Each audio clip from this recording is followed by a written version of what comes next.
ধনীদের পরিবেশে ফাতেমাকে মানায় না, এমনটা ভেবে উম্মে কুলসুম রাদিয়াল্লাহু তাআলা আনহা তিনি নাকি ফাতেমাকে দাওয়াত করেন নাই। ভাইরা বন্ধুরা, এরপরে ধনী পরিবারের মহিলাগুলি তারা দাওয়াত খাইতে আসলো। আসার পরে যখন খানা পেশ করা হলো, আল্লাহ পাক রব্বুল আলামিনের কাছে এই আচরণটা এত না পছন্দ হয়েছে। কেউ কেউ বলে সবগুলা খানা পাথর হয়ে গেছে, আবার কেউ কেউ বলছে সবগুলি খানা চাউল হয়ে গেছে, সেটা আর খানা হিসাবে রয় নাই। খানা পরিবর্তন হয়ে সেটা অখাদ্য হয়ে গেছে, খাদ্য পরিবর্তন হয়ে সেটা অখাদ্য হয়ে গেছে। ভাইরা বন্ধুরা, এমন ঘটনা যেই সমস্ত মানুষ জারি গানে গায়, জারি গানে বলে, মানুষকে আবেগ আপ্লুত করার জন্য, এমনকি কবিতাও বানায়, গানও বানায়, ছন্দ আকারে, জারির আকারে। এর কোনো ভিত্তি নাই, উল্লেখযোগ্য কোন বইয়ের মধ্যে, কোন কিতাবে ওই ঘটনার কোন সত্যতা পাওয়া যায় না। কারণ হলো এই ঘটনার দ্বারা আমার নবী পরিবারের উপরে বহুত বড় একটা অপবাদ দেওয়া হয়। এমন কোন কথা, এমন কোন ঘটনা, এমন কোন আচরণ কোনোদিন প্রকাশ করা যাবে না, বলা যাবে না, দেখানো যাবে না, যার দ্বারা আমার নবী পরিবারের উপরে অপবাদ আসে, নবী পরিবারের ইজ্জতে আঘাত হয়। আমার নবী পরিবারের কোন সদস্যের ব্যাপারে এমন কোন কথা বলা যাবে না যেই কথার দ্বারা নবীর পরিবারের ইজ্জত নষ্ট হয়। উম্মে কুলসুম রাদিয়াল্লাহু তাআলা আনহা খাতুনে জান্নাত গরীব হওয়ার কারণে তাকে দাওয়াত করেন নাই, কথাটা সাধারণ কোনো কথা নয়, বহুত বড় কঠিন একটা অপবাদ, বহুত বড় অন্যায় কথা। এতে বোঝা গেল উম্মে কুলসুম তার ভিতরে অহংকার ছিল, ধন দৌলতের অহংকার ছিল। এর দ্বারা প্রমাণ করা হয় নবী পরিবারের সন্তান, নবীর কলিজার টুকরা মেয়ে উম্মে কুলসুম রাদিয়াল্লাহু তাআলা আনহার অন্তরে সম্পদের বড়াই ছিল, অহংকার ছিল। আর বোনটা গরিব হওয়ার কারণে তার প্রতি তার হেয় দৃষ্টি ছিল। এরা জাননি কত বড় জঘন্য গুনাহ। আল্লাহ বলেন আল্লাহর নবী বলেন আল কিবরিয়া ও রিদাই, হাদিসে কুদসি, অহংকার করা শুধুমাত্র আমি আল্লাহর পোশাক, অহংকার করা মানুষের মানায় না। অহংকার বহুত বড় কবিরা গুনাহ, অন্তরের রোগ। এই রোগে যারা রোগী তারা কোনোদিন আল্লাহর কাছে ইবাদতের মাধ্যমে পার পাবে না। অহংকার তার যাবতীয় আমলকে নষ্ট করে দিবে। এই অহংকার থেকেই গীবতের জন্ম, অহংকার থেকেই তহমতের জন্ম, অহংকার থেকেই যাবতীয় আমলের জন্ম। একজন মানুষকে কেউ যখন ছোট করে কথা কয়, সমাজ হেয় করে, তার গীবত করে, তার শিকায়েত করে, প্রকাশ্যে অপ্রকাশ্যে, কখন করে? যখন তার অন্তরে অহংকার জন্ম নেয়। কারে রাখো, ওর কথা রাখো, ও তো সেদিনের মানুষ, ও তো ওই দিনের পোলা, ও তো ওই দিনেই করছে, ওই দিন খালি আমার বাড়িতে এরকম আসছে সাহায্যের জন্য। এই ধরনের কথা বলে বলে সমাজে যে সমস্ত মানুষ গীবত করে, শিকায়েত করে, চুগলখড়ি করে, ইজ্জত নষ্ট করে, এদের অন্তরে বিশাল বড় রোগ, আর সেই রোগটার নাম হলো অহংকার। আমার ভাইয়েরা বন্ধুরা, জন্য বলতেছি এই সমস্ত বানোয়াট কথা থেকে, বানোয়াট গল্প থেকে আমাদের বিরত থাকা উচিত। শুধু আপনাদেরকে শোনানোর চেষ্টা করলাম না।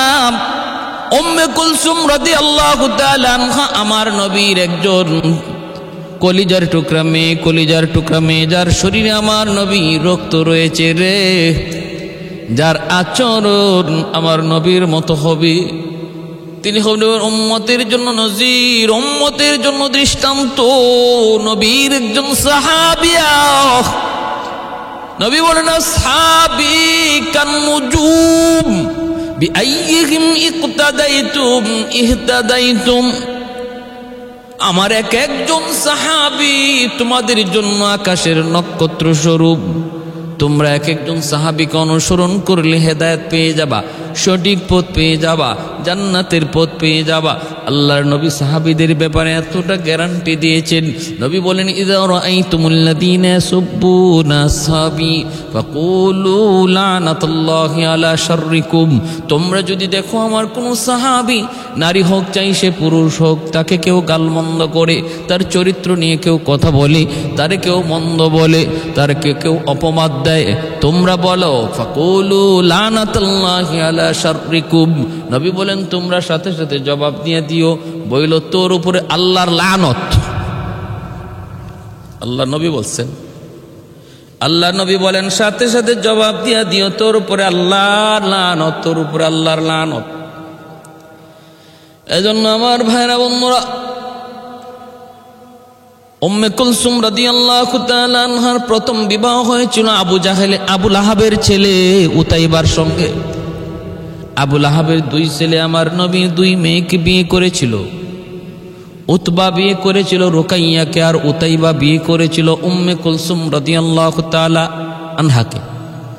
এই দুইজনকে দুইজন বিবাহ করেছিল।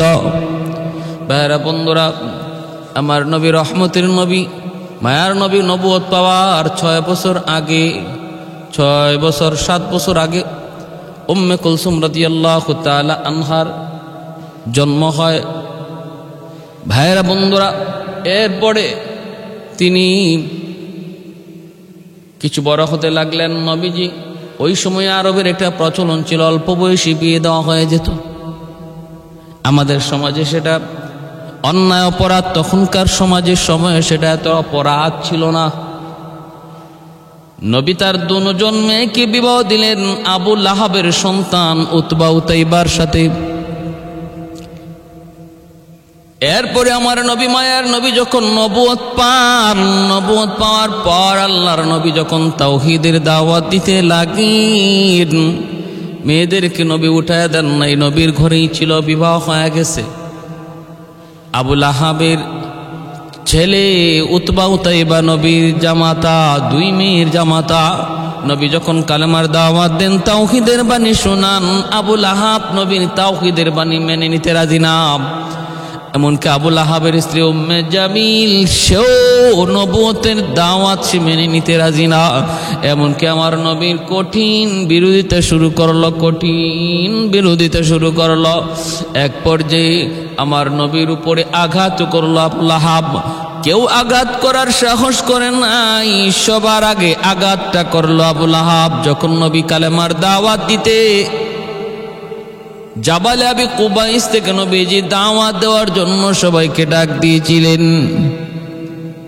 আল্লাহর নবী ডাক দিয়েছিলেন আর বলেছিলেন, আমি যদি বলি পাহাড়ের ওই প্রান্তে তোমাদের জন্য দুশমন অপেক্ষায়, তোমরা কি আমার কথাটা মেনে নিবা? বলেছিল সবাই, হ মানবো, কারণ তুমি তো আমিন। আল্লাহ নবী বললেন, তাহলে আমি বললাম কালেমা যদি গ্রহণ না করো বিপদ বিপদ বিপদ। আবু লাহাব তখনই একটা ঢিল মারল, নবীর দিকে ঢিল মারলে বলল, আলী হাদা জামাতানা ইয়া মুহাম্মদ, তাব্বান লাকা ইয়া মুহাম্মদ। মুহাম্মদ তুমি ধ্বংস হও, তুমি ধ্বংস হও, এজন্যই বুঝি জমায়েত করেছো। এই বইলা ঢিল মারলো। সাথে সাথে আল্লাহ পবিত্র কোরআনের সূরা লাহাব নাজিল করে জবাব দিয়া দিলেন। আল্লাহ বললেন, বন্ধু জবাব তুমি দিও না, আবু লাহাবের গালির জবাব আমি আল্লাহ দিব। কারণ আবু লাহাব তোমারে গালি দেয় নাই বন্ধু, মূলত গালি দিয়েছে আমি আল্লাহকে। যতদিন পর্যন্ত তুমি তোমার কথা বলেছো, আবু লাহাব তোমাকে কোনোদিন গালি দেয় নাই। যেদিন থেকে তুমি আমার কথা বলা শুরু করেছো, সেদিন থেকে তোমারে গালি দেয়। এর আগে ছিলে তুমি আল আমিন, এখন হয়ে গেলে দুশমন। অতএব তোমাকে গালি দেয় নাই, গালি দিয়েছে আমি আল্লাহকে। আল্লাহ জবাব দিয়ে দিলেন, তাব্বাত ইয়াদা আবি লাহাবিন ওয়া তাব। এই সূরা নাজিলের পর আবু লাহাব, উম্মে জামিল খেপে গেল। আরবের মধ্যে এটা রটে গেল, মুহাম্মদকে অপমান করার কারণে আবুল আহাবা উম্মে জামিলের ব্যাপারে কোরআনের সূরা নাজিল হয়ে গেছে। আল্লাহর নবী, রহমতের নবী, মায়ার নবীর উপর আবুল আহাব উম্মে জামিল খেপে গেল। দুই ছেলেকে বলতেছে, তোদের শ্বশুরের কারণে আজকে আমাদের ব্যাপারে কোরআনে সূরা নাজিল হইছে, আমরা নাকি জাহান্নামী, অতএব মুহাম্মদের মেয়েকে আর তোদের ঘরে রাখা যাবে না, এই বিবাহ টিকবে না, তালাক দিয়ে দাও, তালাক দিয়ে দাও। আল্লাহর নবীও এই দিকে আল্লাহর কাছে চাইতেছিলেন, মালিক হয় তুমি আমার দুনো জামাতাকে মুসলমান বানায় দাও, আর নতুবা আমার দুই মেয়েকে ওদের কাছ থেকে উদ্ধার করে দাও। নবীও দোয়া করেছিলেন, আল্লাহ হয় তুমি আমার জামাতাকে, দুনো জামাতাকে মুসলমান বানাও, নতুবা আমার দুই মেয়েকে ফিরাইয়া দাও। আল্লাহ দ্বিতীয়টা দোয়া কবুল করেছেন। মুসলমান হওয়া ওদের তকদিরে জুটে নাই, কিন্তু বাপ মার চাপে পইরা দুই পোলা রাজি হয়ে গেছে নবীর দুনো মেয়েকে তালাক দেওয়ার জন্য। আয়েশা আল্লাহ নবীর কাছে আয়েশা, দুই ছেলে তালাক দিয়া গেছে নবীর মেয়েকে। আল্লাহ নবী কষ্ট পাইছেন, মায়ার নবী কষ্ট পাইছেন। এরপরে দ্বিতীয় হিজরিতে এরপরে নবীজি রুকায়াকে বিবাহ দিলেন হযরত উসমান গনি রাদিয়াল্লাহু তাআলা আনহুর সাথে। উসমান গনি রাদিয়াল্লাহু তাআলা আনহুর ঘরে থাকা অবস্থায় হযরত রুকাইয়া রাদিয়াল্লাহু তাআলা আনহা দ্বিতীয় হিজরিতে মদিনাতুল মুনাওয়ারায় তিনি ইন্তেকাল করেন। আর ওনার ইন্তেকালের পর আল্লাহ নবী তার তৃতীয় মেয়ে হযরত উম্মে কুলসুম রাদিয়াল্লাহু তাআলা আনহাকে উসমান গনির কাছে বিবাহ দিলেন। উসমান গনির ঘরে উসমান গনি জীবিত থাকা অবস্থায় আবার হযরত রুকাইয়া উম্মে কুলসুম তিনিও উসমান গনি জীবিত অবস্থায় তিনিও ইন্তেকাল করলেন। আল্লাহ নবী তখন বলেছিলেন, আমার যদি 10টা মেয়ে থাকতো, 10টা মেয়েও থাকতো, তবু আমি ওসমানের কাছে পরপর বিবাহ দিতাম। ভাইরা বন্ধুরা, জন্য আলী রাদিয়াল্লাহু তাআলা আনহু আর উসমান গনি রাদিয়াল্লাহু তাআলা আনহুর ব্যাপারে এত বড় অপবাদ, উম্মে কুলসুম আর ফাতেমা রাদিয়াল্লাহু তাআলা আনহার ব্যাপারে এত বড় অপবাদ হয় না। অথচ আলী রাদিয়াল্লাহু তাআলা আনহু আর ফাতেমা রাদিয়াল্লাহু তাআলা আনহার বিবাহের সময় মোহর দেওয়ার মতো ক্ষমতা আলীর ছিল না। সেই মোহরের ব্যবস্থা করেছিলেন আলী রাদিয়াল্লাহু, হযরত উসমান গনি রাদিয়াল্লাহু তাআলা আনহু। আল্লাহ নবী বলেছিলেন, আলী ঢাল আর তলোয়ার তো আছে, বাজারে বিক্রি করে মোহরের ব্যবস্থা করো। রাস্তার মধ্যে উসমান গনি পেয়ে গেলেন। উসমান ডাক দিয়ে বলতেছেন, আলী কই যাও? কয় বাজারে যাই। কেন? কয় ঢাল তলোয়ার বিক্রি করে মোহরের ব্যবস্থা করব। আলী হযরত উসমান বলেন, আলী আমার কাছে বিক্রি করো। কত টাকা লাগবে বলে এত? উনি টাকা দিয়ে দিলেন, ঢাল তলোয়ার উসমান গনি কিনে নিয়ে গেলেন। সেই ঢাল আর তলোয়ার উসমান গনি রাদিয়াল্লাহু তাআলা আনহু বিবাহের মধ্যে তিনি আবার আলীকে উপহার দিয়ে দিলেন। হযরত আলী রাদিয়াল্লাহু তাআলা আনহুকে আবার তিনি উপহার দিয়ে দিলেন। ভাইরা বন্ধুরা, মোহরের ব্যবস্থা হয়ে গেল, ঢাল তলোয়ার আলী আবার সেটা ফিরেও পেলেন। আল্লাহ নবী, রহমতের নবীর মেয়ে খাতুনে জান্নাত মা ফাতেমা রাদিয়াল্লাহু তাআলা আনহাকে কে দাওয়াত না করতে চায়? আর এখানে বুঝি বোন হয়ে দাওয়াত দিতে চায় না। অথচ ইহুদি একটা মহিলা, ইহুদি একটা মেয়ে ফাতেমা রাদিয়াল্লাহু তাআলা আনহার বান্ধবী ছিল। ওই ইহুদি মেয়েটা, সে ছিল বান্ধবী মদিনার। ভাইরা বন্ধুরা, ওই মেয়েটা একবার এরকম ভাবে কি করবে, ইহুদি মেয়েটা বাবা ছিল অনেক ধনী পরিবারের মেয়ে। ইহুদি মেয়ে, সম্পদের কোনো অভাব নাই, একরকম রাজার হালেই চলে। এই মেয়েটাকে ইহুদি যখন বিয়ে দিবে, মেয়ে বলতেছে, আব্বু আমার বিয়ে হবে, অসুবিধা নাই, যেখানে মন চায় তুমি বিয়ে দাও, কিন্তু আমার একটা দাবি আছে। বাবা কই কি দাবি? কয় দাবি হলো আমার এক বান্ধবী আছে, নাম হলো ফাতেমা, আমার বান্ধবীকে আমার বিয়েতে দাওয়াত করা লাগবে। ইহুদি বলতেছে, তোমার বান্ধবীর বাবাকে? বলে বাবা মুহাম্মদ। আচ্ছা, দাদাকে? কয় আব্দুল্লাহ। ইহুদি বলতেছে, মা আমি তো দাওয়াত করব, কিন্তু কোনো গরিব ফকির এরকম কোন লোককে তোমার বিয়েতে দাওয়াত দিতে পারি না, কারণ আমার এই অনুষ্ঠানে ভিভিআইপি রাজা বাদশার পরিবার তারা দাওয়াত খাইতে আসবে। ওদের মাঝে আমি কোনো ফকির মিসকিন গরিব কাউকে দাওয়াত করব না, করতে পারিও না। তোমার বান্ধবী ফাতেমা সে কেমন? কয় খুব গরিব, দেখছি আমি জামা পরে 5টা 6টা তালি দিয়া। ইহুদি কয় অসম্ভব, তাহলে এই প্রস্তাব প্রত্যাখ্যান, এটা কখনো কবুল হবে না, এটা গ্রহণযোগ্য না, এটা আমি মানতে পারি না। এমনি মেয়েটা কান্না শুরু করে দিল। 3 দিন পর্যন্ত মেয়ে কিছু খায় না, কথা বলে না। মাকে সাফ সাফ জানাই দিল, মা আব্বুকে বলে দিও আমার বিয়ে যদি করাইতে হয়, যদি অনুষ্ঠান করাইতে হয়, অযথা খরচ করে কোনো লাভ নাই। বান্ধবী ফাতেমা ছাড়া আমি বিয়ে বসবো না। আমার বান্ধবী ফাতেমা যদি হাজির না হয়, আমি ওই বিয়েতে রাজি হব না। অনুষ্ঠানে যত খরচ করো না কেন, আমি কিন্তু বিয়েতে রাজি হব না। মা যদি বিয়েতে রাজি করাইতে হয়, অবশ্যই বান্ধবী ফাতেমাকে দাওয়াত করা লাগবে। ইহুদি আমার নবীর মেয়ে ফাতেমাকে দাওয়াত দেয়, আর ওই গুমরার দল, বদভ্রষ্টের দল বলে ওরা নাকি নবীর বোন হয়ে নাকি বোনকে দাওয়াত দেয় না, গরিব হওয়ার কারণে।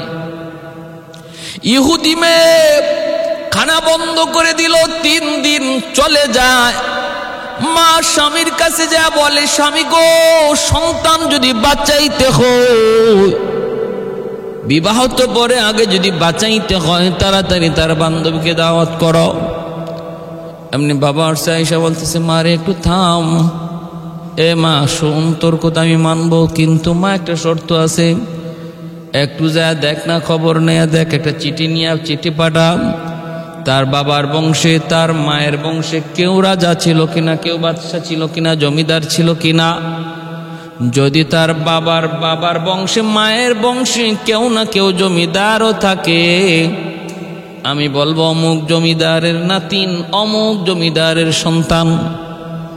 একটু চিঠি লেখ। বান্ধবী চিঠি লিখতেছে খাতুনে জান্নাত ফাতেমা রাদিয়াল্লাহু তাআলা আনহার কাছে। চিঠির ভাষা ছিল এমন, বান্ধবী, আমার বাবা আমাকে বিয়ে করানোর জন্য, বিয়ে দেওয়ার জন্য পাগল। আমিও বিয়ে বসার উপযুক্ত, কিন্তু আমি শর্ত করেছি, তুমি যদি আমার বিয়েতে না আসো, আমি কিন্তু বিয়ে বসবো না। আমি বিয়েতে রাজিও হব না, এই অনুষ্ঠানই হবে না। কিন্তু আমার বাবা তো বলেছে, কোন রাজা বাদশার সন্তান ছাড়া, জমিদারের পরিবার ছাড়া কাউকে বিয়েতে দাওয়াত করা হবে না। আমি খানা দানা বন্ধ করে দিয়েছি। 3 দিন পর্যন্ত চলে গেছে, কোনো কথা নাই, বার্তা নাই। এক পর্যায়ে বাপ মা রাজি হয়েছে। এই শর্তে, বান্ধবী তুমি যদি একটু বলো, তোমার বাবার বংশে, মায়ের বংশে কোনো জমিদার, কোনো রাজা বাদশা আছে কিনা, তুমি যদি একটু বলো, তাহলে আমার জানো বাসে, তুমিও এই দাওয়াতে আসো। এই চিঠি যখন খাতুনে জান্নাতের কাছে পৌঁছল, তখন তিনি আল্লাহ নবীর কাছে গেলেন চিঠি লইয়া। বাবা, আমার এক ইহুদি বান্ধবী আছে, আমার ওই ইহুদি বান্ধবী, সে বিয়ে বসবে এক শর্তে, যদি আমি তার অনুষ্ঠানে যাই। কিন্তু তার বাবা বহুত বড় ইহুদি, সে অনেক ধন সম্পদের মালিক, সম্পদের অহংকার তার অন্তরে খুব বেশি। এজন্য সে কোনো গরিবকে অনুষ্ঠানে দাওয়াত করতে রাজি না। কিন্তু আমার বান্ধবী, সেও তার দাবি থেকে শর্তে রাজি না। এই অবস্থায় বাপ মা রাজি হয়েছে এই শর্তে যে আমাদের মা বাবার বংশে কোনো জমিদার, কোনো রাজা বাদশা ছিল কিনা। আব্বু, এটা তো তুমি বলতে পারবা। আব্বা, এবার তুমি বলো আমি কি করব। আল্লাহর নবী, রহমতের নবী, মায়ার নবী বলেন, মারে তুমি বিয়ের অনুষ্ঠানে দাওয়াত খেতে যাবা।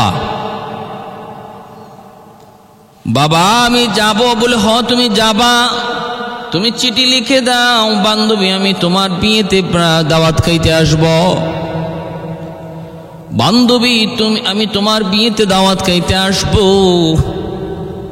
আর নিচে লিখে দিবাস, দুনিয়ার রাজা বাদশাদেরকে যিনি রাজা বানায়, দুনিয়ার রাজা বাদশাদেরকে যিনি রাজা বানায়, বাদশা বানায়, জমিদার বানায়, সেই মালিকের দোস্ত হলেন আমার বাবা মুহাম্মাদুর রাসূলুল্লাহ। ওয়ামা আরসালনাকা ইল্লা রাহমাতাল লিল আলামিন।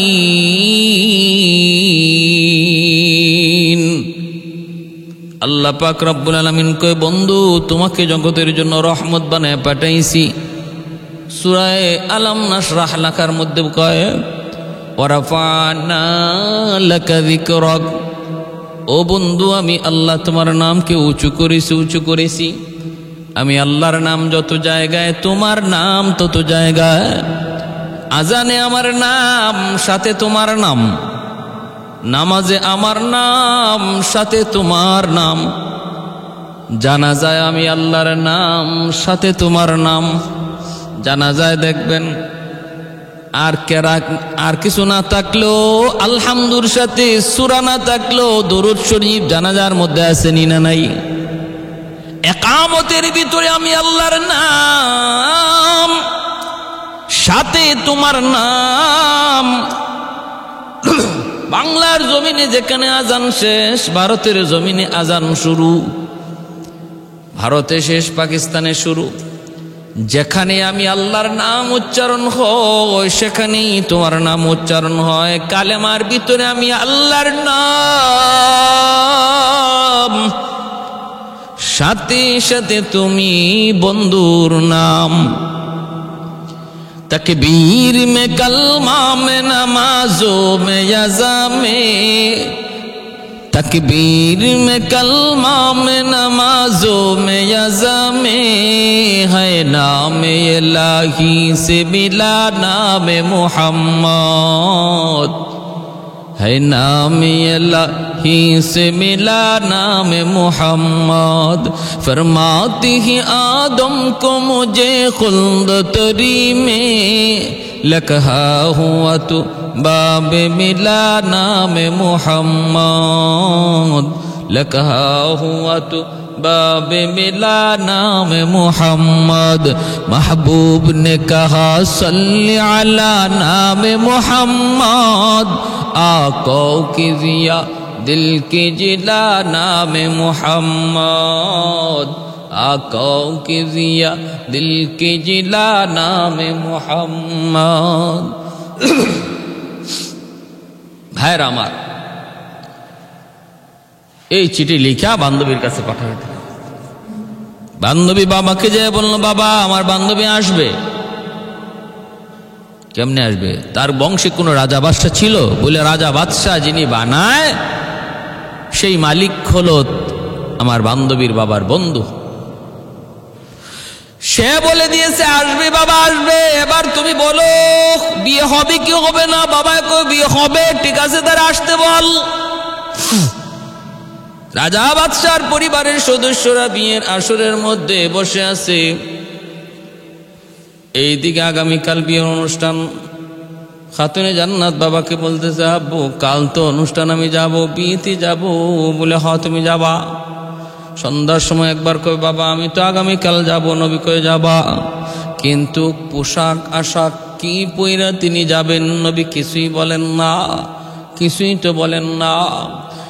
ভাইরা সকালবেলা তিনি যাবেন, রাতের বেলা জিব্রাইলে আমিন আল্লাহ পাক রব্বুল আলামিন কয়, জিব্রাইল জান্নাতের ভিতরে ঢুকো, জান্নাতি স্বর্ণ অলংকারের একটা ব্যাগ তুমি তৈরি করো, ভরপুর জান্নাতি স্বর্ণ অলংকার। একজন মহিলা সাজার জন্য যত অলংকার লাগে সব অলংকার দিয়ে একটা ব্যাগ তুমি ভরপুর করো।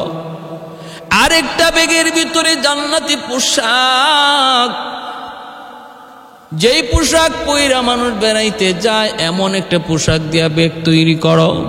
দুইটা ব্যাগ আইনা আল্লাহর নবীর কাছে জিব্রাইল আমিন দিয়া গেলেন। আর নবীজি ওই ব্যাগ নিয়ে খাতুনে জান্নাতের দরজার সামনে যা নক করলেন। দরজা খোলা মাত্রই নবী বলতেছেন, মা গো ব্যাগ দুইটা রেখে দাও, সকালবেলা তুমি বিয়েতে যেও।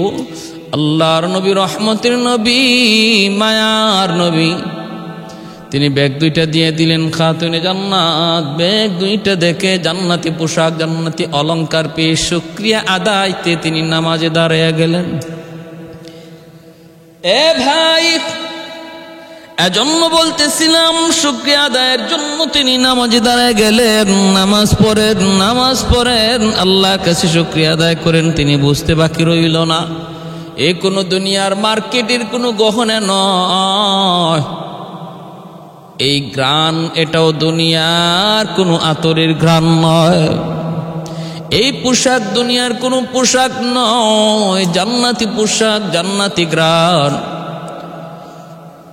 ভাইরা, সকালবেলা তিনি দামি জান্নাতি পোশাক পইরা বান্ধবীর বাড়িতে রওনা দিছেন। ওইদিকে তো রাজা বাদশার সন্তানরা, মেয়েরা, বান্ধবীরা, তারাও তো বাড়িতে এসে হাজির। জমিদারের মেয়েরাও তারাও তো হাজির। সবার সামনে খাতুনে জান্নাত, জান্নাতি অলংকার পইরা, জান্নাতি সাজে সজ্জিত হইয়া তিনি যখন পুরুষ না কোনো পুরুষের চোখের সামনে নয়, মহিলাদের পাশ দিয়ে তিনি যখন চলে যাইতেছেন, চোখগুলা তাদের বড় বড় হয়ে গেছি। অনুষ্ঠান সেটা যদি মহিলাদের জন্য খাস হয়, সেখানে একজন দিনদার নারী যেতে পারে।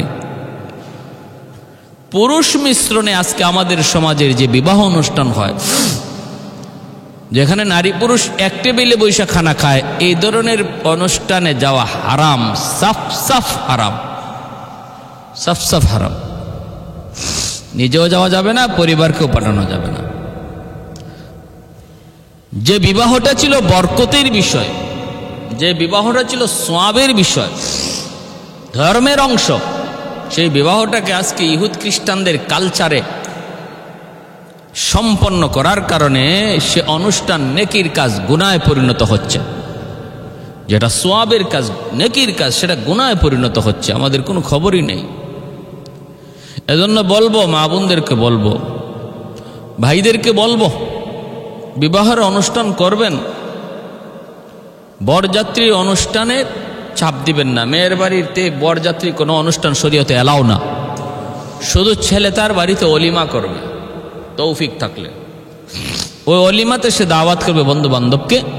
সেখানে নারীদের জন্য আলাদা বিভাগ, আলাদা, সম্পূর্ণ আলাদা করে ফেলবে নারীর সেক্টর, নারীর অংশ, নারীদের অংশ, নারীদের খাওয়ার জায়গা সম্পূর্ণ আলাদা পুরুষের চেয়ে। এবং কোনো গান চলবে না, কোনো বাজনা চলবে না।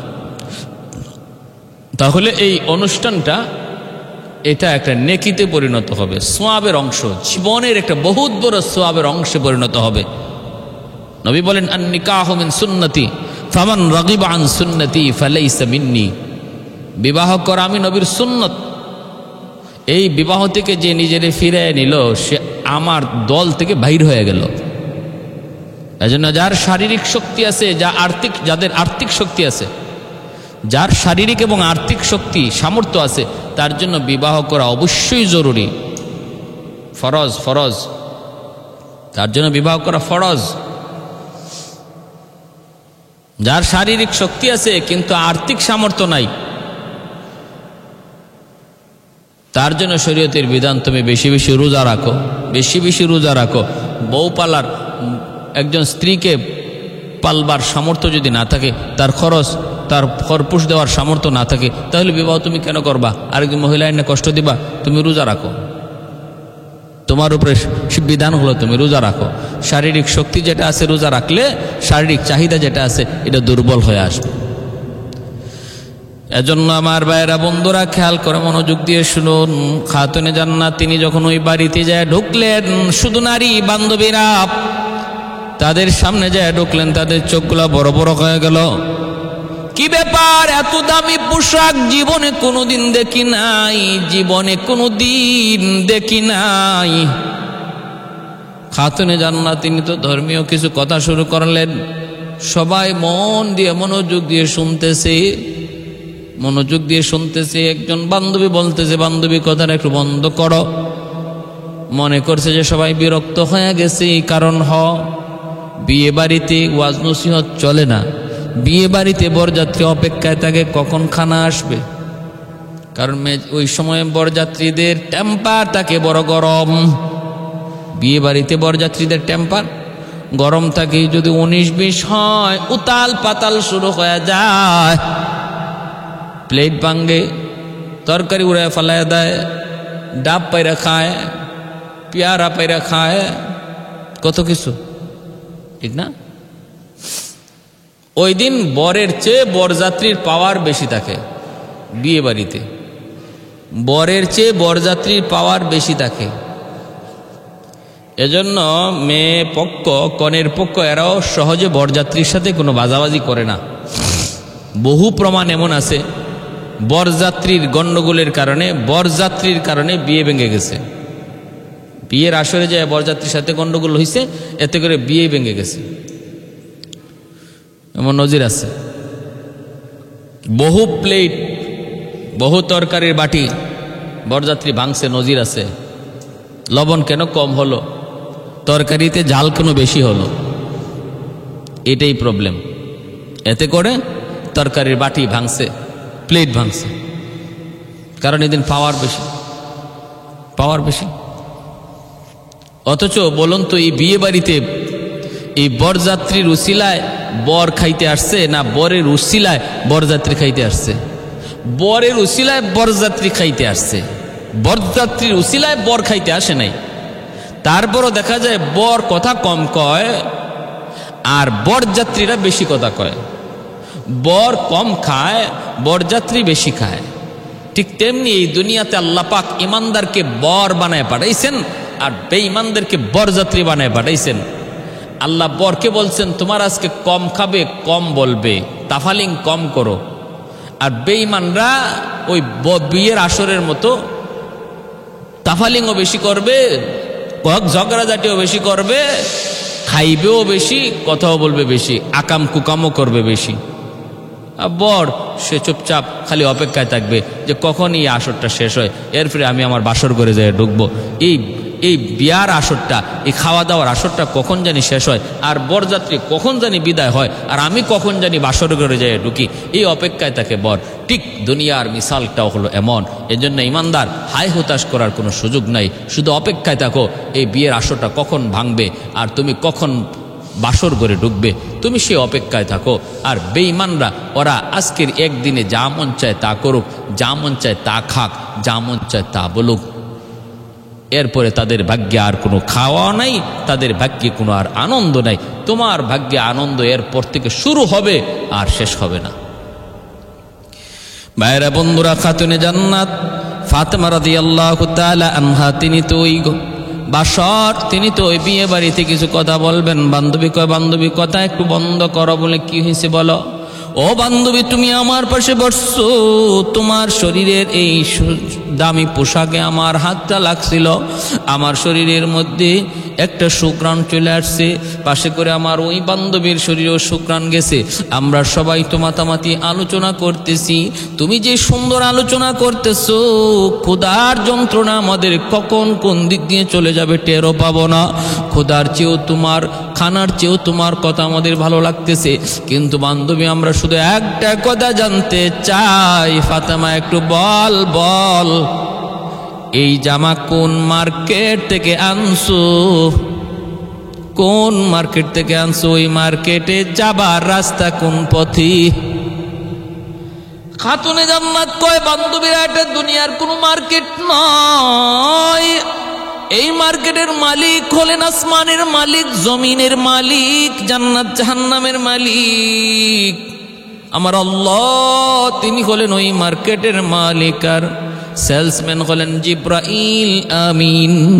জিব্রাইল আমিন কয়, যাওয়ার রাস্তা কোন পথে? কয়, রাস্তা হলো ইহদিনাস সিরাতাল মুস্তাকিম। কেমনে যেতে হয়? কয়েকটা কালেমা পড়তে হয়, কালেমা পড়তে হয়, যেই কালেমাটা আমার আব্বা তিনি দুনিয়ার মানুষকে শোনাইতেছেন। বলে কোন কালেমা? লা ইলাহা ইল্লাল্লাহু মুহাম্মাদুর রাসূলুল্লাহ। সাথে সাথে উপস্থিত সবগুলি ইহুদি নারী, সবগুলি ইহুদি বান্ধবী খাতুনে জান্নাতের হাতে হাত রেখে কালেমা পড়ে মুসলমান হয়ে যায়। ভাইরা আমার,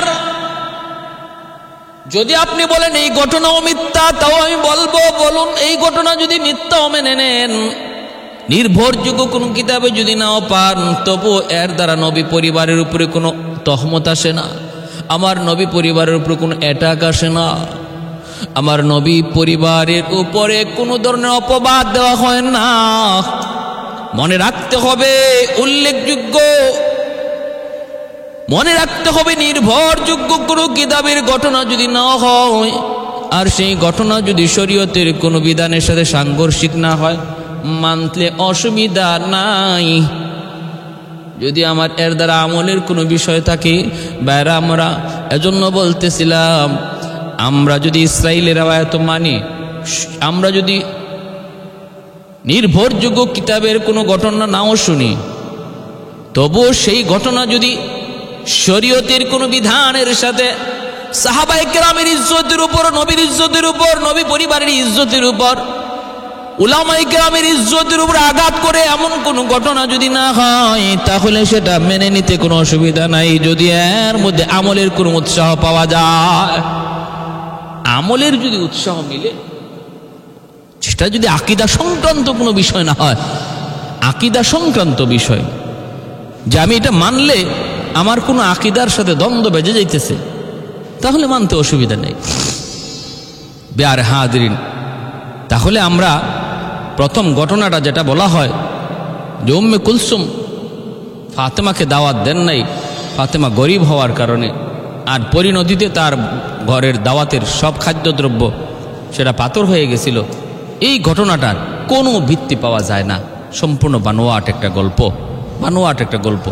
এর দ্বারা আমার নবী পরিবারের উপরে অ্যাটাক করা হয়, কারণ উম্মে কুলসুম নবীজির কলিজার টুকরা মেয়ে, তার উপরে, এবং হযরত উসমান গনি রাদিয়াল্লাহু তাআলা আনহুর স্ত্রী হযরত উসমান গনির উপরেও যে এই অপবাদটা যায় পড়ে, এই অ্যাটাকটা যায় পড়ে।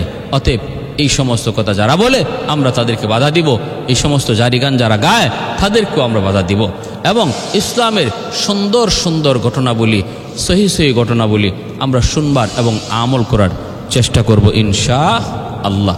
আল্লাহ আমাদের সবাইকে বুঝার এবং আমল করার তৌফিক দান করুন। ওমা তৌফিকি ইল্লা বিল্লাহ।